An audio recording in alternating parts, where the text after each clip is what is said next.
আল্লাহ রাব্বুল আলামিনের সাথে যারা নিজেদেরকে তুলনা করে বা আল্লাহর যেটা অধিকার সেটা কি হলো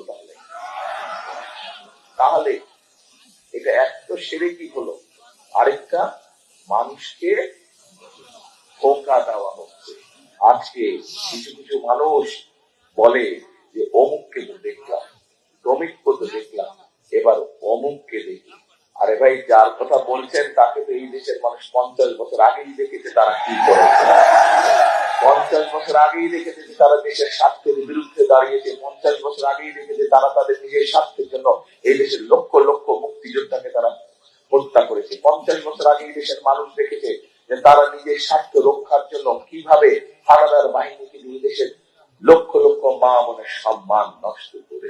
ইদানিং খেয়াল করছি যে তাদের লোকজন বিভিন্ন বাসায় যাচ্ছে এবং বাসায় গিয়ে বিশেষ করে মা বোনদেরকে বিভ্রান্ত করছে। মা বোনদেরকে তারা বিভ্রান্ত করছে, বিভ্রান্ত করে বলছে যে তারা কিসের থেকে বিক্রি করছে,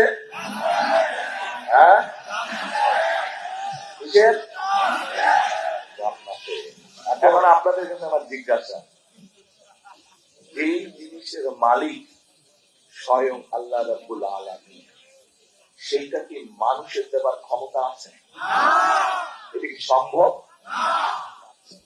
তার মানে আল্লাহ রাব্বুল আলামিনের সাথে যারা নিজেদেরকে তুলনা করে বা আল্লাহর যেটা অধিকার সেটা কি হলো তাহলে এটা এক তো শিরকি হলো, আরেকটা মানুষকে ধোঁকা দেওয়া হচ্ছে। যারা ভোটের আগে এরকম ধোঁকা দিতে পারে তারা ভোটের পরে কি করবে এবার বোঝেন আপনারা। তাহলে এইবার বোঝা গেল শুধু যে ভোট নিয়ে তারা ষড়যন্ত্র করছে তা না, শুধু যে তাদেরকে 50 বছর আগে আমরা দেখেছি তা না, তারা মানুষের ধোঁকা পর্যন্ত দিয়েছে।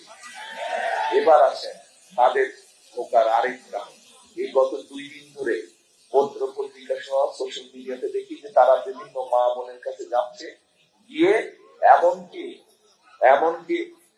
গিয়ে ওই এনআইডি নাম্বার নিতে, বিকাশ নাম্বার নিতে শুনছে কি খবর, এটা পেয়েছেন আপনারা? আবার এইদিকে কি কয়, এইদিকে আবার অন্য কথা কয় যে সব মানুষের শাসন দেবে, নিজেরাই মানুষের বিকাশ নম্বর লয়, ওই বিকাশ নম্বরের মধ্যে আবার টাকা পাঠাতে, আবার কয় সব মানুষের সাথে টাকাটা তো দিচ্ছে, টাকাটা তো তাহলে আবার জনগণের পকেট থেকেই তো দিবে, তাই দিবে না? ক্ষমতা যদি পায় তাহলে এটা কেমন করে সব মানুষের সদস্য, যে নিজেই অসৎ কাম করে সে কয় সব মানুষের শাসন দিবে।